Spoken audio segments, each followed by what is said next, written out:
दोस्तों, बहुत बहुत स्वागत है आपका एक्सेलेंस फैमिली में। मैं हूं रवि और 12th अकाउंटेंसी में वैल्यूएशन ऑफ गुडविल हमारा टॉपिक चल रहा है, जिसमें हमने एवरेज प्रॉफिट, सुपर प्रॉफिट के हिसाब से जो भी बेसिक स्टेप्स होती है उसकी वो सीखी।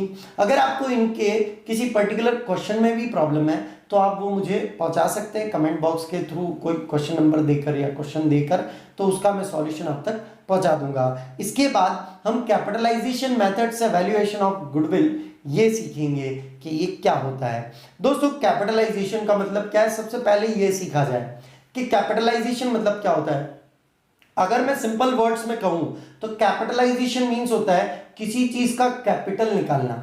किसी चीज का कैपिटल निकालने से मतलब मेरा हुआ, सपोज किसी बिजनेस ने 2000 रुपीज अर्न किया, प्रॉफिट अर्न किया, मींस प्रॉफिट अर्न किया है 2000 रुपीज, और ये अर्निंग जो है ये 10% हुई है, मतलब कि 10% के हिसाब से अर्न किया है। और कितना अर्न किया है? 2000। तो कितने रुपए पर 10% अर्न किया होगा, मतलब इसकी कैपिटल क्या रखी होगी, क्या रही होगी।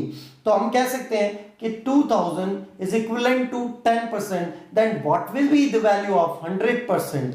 मींस अगर 2000 रुपए 10% है तो 100% कितना हुआ, मतलब कि किस चीज का 10% 2000 होता है। तो अभी तो यहां दिख रहा है कि 20,000 का 10% होता है 2000। तो अगर हमारे पास 2000 है तो 2000 डिवाइड बाय 10, कि 2000 अगर 10% है तो बताओ 100% कितना हुआ? 20। तो इस प्रकार से हम किसी भी अमाउंट की कैपिटल निकाल सकते हैं। तो बस इसी के बेसिस पर हम कैपिटलाइजेशन मेथड को करेंगे। अच्छा दोस्तों, हम कैपिटलाइजेशन मेथड हम एवरेज प्रॉफिट और सुपर प्रॉफिट के बेसिस पर करेंगे, मतलब दोनों के बेसिस पर अलग अलग मैं क्वेश्चन बताऊंगा। तो सबसे पहले एवरेज प्रॉफिट कैपिटलाइजेशन मेथड हम सीखेंगे कि एवरेज प्रॉफिट के बेसिस पर कैपिटलाइजेशन मेथड से गुडविल कैसे निकाली जाती है। इसके लिए एक क्वेश्चन है हमारे पास। A firm earn profit rupees 60,000, capital employed rupees 5 lakh, rate of return 10%, calculate goodwill on average profit capitalisation basis. अब हमारे पास एवरेज प्रॉफिट है, कैपिटल एम्प्लॉयड है और रेट ऑफ रिटर्न है। अब सबसे पहले तो एवरेज प्रॉफिट को लेकर चलते हैं कि हमारे पास जो एवरेज प्रॉफिट है इसका कैपिटलाइजेशन कर लिया जाए, मतलब 60,000 को अर्न करने के लिए कितनी कैपिटल की जरूरत होती है। तो एवरेज प्रॉफिट मतलब कि कैपिटलाइजेशन ऑफ एवरेज प्रॉफिट, इसका फॉर्मूला क्या होगा? Average profit into 100 divide by rate of return, जो हमने यहां यूज किया था अभी 2000 के लिए। ये रहा आपका प्रॉफिट, ये रहा rate of return 100। Rate of return क्या होता है ये हमने सुपर प्रॉफिट वाले लेक्चर में भी पढ़ा था।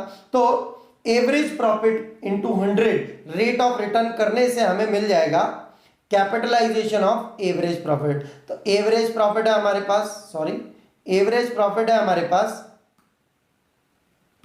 60,000, 100 और रेट ऑफ रिटर्न है 10, मींस 6 लाख। मैं कह सकता हूं ये कि 60,000 रुपए को कमाने के लिए हमें कैपिटल की जरूरत थी 6 लाख, लेकिन एक्चुअल में हमारी कैपिटल इन्वेस्टेड कितनी है? 5 लाख।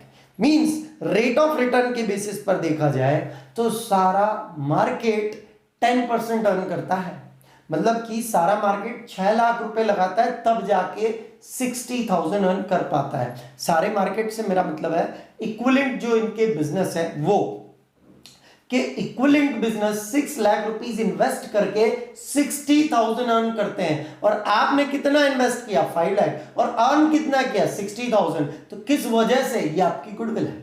मतलब गुडविल का फॉर्मूला क्या रहा आपके लिए?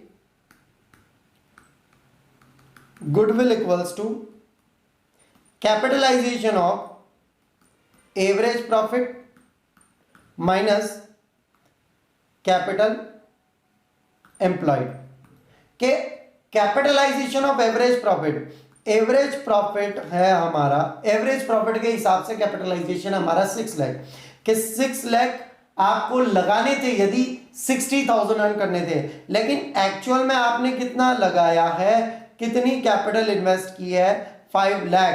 तो इस हिसाब से ₹1 लाख आपने बिना कैपिटल लगाए ही 1 लाख रुपए की कैपिटल कम लगाई और आपने 60,000 अर्न कर लिए। मतलब कि 60,000 अर्न करने के लिए 6 लाख रुपए लगाने पड़ते, पर आपने 5 लाख रुपए लगाकर 60 अर्न कर लिए, तो 1 लाख रुपए की कैपिटल आपने बचा ली। तो बचा ली से मतलब 1 लाख रुपए की कैपिटल के बदले में किसने काम किया, आपका गुडविल ने। तो 1 लाख रुपीस आपकी गुडविल हुई। 5 लाख रुपीस तो आपका कैपिटल है, लेकिन उस रेट ऑफ रिटर्न को कवर करने के लिए 1 लाख रुपीस किसने सहयोग किया, कंट्रीब्यूट किया, गुडविल ने। तो ये हमने एवरेज प्रॉफिट के बेसिस पर गुडविल कैसे निकाला जाए इसका बेसिक सा कॉन्सेप्ट पढ़ा। इसके बाद हम सुपर प्रॉफिट के बेसिस पर गुडविल कैसे निकालेंगे इसको भी पढ़ते हैं। सुपर प्रॉफिट के बेसिस पर capitalisation method. A firm earn profit ₹60,000, capital employed 5 lakh, rate of return 10%, calculate goodwill on super profit capitalisation basis.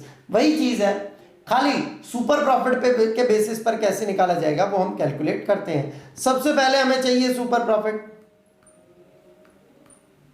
और सुपर प्रॉफिट हमें मिलेगा average profit minus normal profit. इसका मतलब है कि हमें जरूरत है पहले नॉर्मल प्रॉफिट की, और नॉर्मल प्रॉफिट हमने पिछले बार भी पढ़ा था, पिछले लेक्चर में, कि capital employed into rate of return divide by 100। मतलब कि 5 लाख रुपीस आपकी कैपिटल है, 5 लाख रुपीस आपकी कैपिटल है, और रेट ऑफ रिटर्न है 10%। इट मींस के आपने 5 लाख रुपए लगाए हैं और मार्केट में मतलब आपके इक्विवेलेंट बिजनेस 10% अर्न करते हैं, तो इस हिसाब से आपकी अर्निंग होनी चाहिए थी 50,000 आपकी अर्निंग होनी चाहिए थी। लेकिन आपकी अर्निंग है कितनी, आपकी अर्निंग है दोस्तों, सॉरी, आपकी अर्निंग है 60,000। तो 60,000 आपकी अर्निंग है, लेकिन रेट ऑफ रिटर्न के बेसिस पर आपकी अर्निंग होनी चाहिए थी 50,000। तो 10,000 आपने एक्स्ट्रा अर्न किया, 10,000 आपने इक्विवेलेंट बिजनेस से एक्स्ट्रा अर्न किया, तो सुपर प्रॉफिट हुआ आपका 50,000। ये रहा आपका average profit minus normal profit. इस हिसाब से आपका सुपर प्रॉफिट हो गया 10,000। ये तो हमारा आया सुपर प्रॉफिट कि आपने एक्स्ट्रा अर्न कितना किया। अब इस एक्स्ट्रा अर्न करने के लिए, इस 10,000 के लिए आपके किस फैक्टर ने काम किया है, मतलब ये जो 10,000 आपने अर्न किया इसके बेसिस पर कितनी आपकी गुडविल हुई। तो गुडविल के लिए हमें क्या करना है, कुल मिलाकर सुपर प्रॉफिट कैपिटलाइजेशन करना है। मींस सुपर प्रॉफिट रखेंगे कि इस सुपर प्रॉफिट को अर्न करने के लिए कितना पैसा लगाना पड़ता। सुपर प्रॉफिट है आपका 10,000, 100 divide by rate of return, इस हिसाब से 1 लाख आपकी गुडविल। तो आप चाहे एवरेज प्रॉफिट के बेसिस पर निकालें, सुपर प्रॉफिट के बेसिस पर निकालें, बात एक ही है। यहां पर भी अगर मैं बात करूं तो आपने एक्स्ट्रा 1 लाख रुपीस कैपिटल के बिना ही अपना प्रॉफिट 60,000 कर लिया। तो हमने यहां क्या देखा, आपकी कैपिटल होनी चाहिए थी 6 लाख, आपकी कैपिटल है 5 लाख, तो आपको 1 लाख रुपीस कम कैपिटल लगानी पड़ी। या यूं मैं कह दूं कि यहां पर भी आप देख सकते हैं कि 60,000 अर्न किया, परंतु रेट ऑफ रिटर्न तो 10% थी, उस हिसाब से आपको 50,000 अर्न करना था, तो 10,000 आपने एक्स्ट्रा अर्न किया, तो वो एक्स्ट्रा कैपिटल कितनी हुई, वो 1 लाख। और यहां पर हमने उस एक्स्ट्रा प्रॉफिट को कैपिटलाइज कर दिया, उस एक्स्ट्रा प्रॉफिट को, ये 10,000 जो हमारा एक्स्ट्रा प्रॉफिट है इसको कैपिटलाइज कर दिया कि इस 10,000 को अर्न करने के लिए कितनी कैपिटल की जरूरत लगती। तो इस 10,000 को अर्न करने के लिए हमें 1 लाख रुपीस कैपिटल की जरूरत लगती, जो कि आपने बिना लगाए ही अर्न कर लिया। तो ये है दोस्तों कैपिटलाइजेशन मेथड, दोनों प्रकार से। अब इसमें कई प्रकार से स्टेप्स आती हैं। ये एवरेज प्रॉफिट अगर ये था, मतलब कि उसमें इंश्योरेंस प्रीमियम आ जाता है या कुछ और आ जाता है, या कैपिटल एम्प्लॉयड में वो और कुछ दे देता है सुपर प्रॉफिट में, जैसे total assets minus current liability हमने देखा था, ऐसी कुछ स्टेप आ जाए तो उसमें भी कॉन्सेप्ट तो यही बेसिक ही लगेगा। इसलिए मैंने केवल हल्का फुल्का एक वीडियो बनाया जिसमें मैंने बेसिक जो अहम कॉन्सेप्ट है कि इसका मतलब क्या है वो समझाने की कोशिश की है। अगर आपको पर्टिकुलर किसी क्वेश्चन में प्रॉब्लम है तो वो आप मुझे भेज सकते हैं, मुझ तक पहुंचा सकते हैं, मैं उसका सॉल्यूशन कॉन्सेप्ट के साथ आपको पहुंचाऊंगा। तो वीडियो पसंद आया हो तो प्लीज इस वीडियो को लाइक कीजिए, शेयर कीजिए और सब्सक्राइब कीजिए हमारे चैनल को। बहुत बहुत धन्यवाद।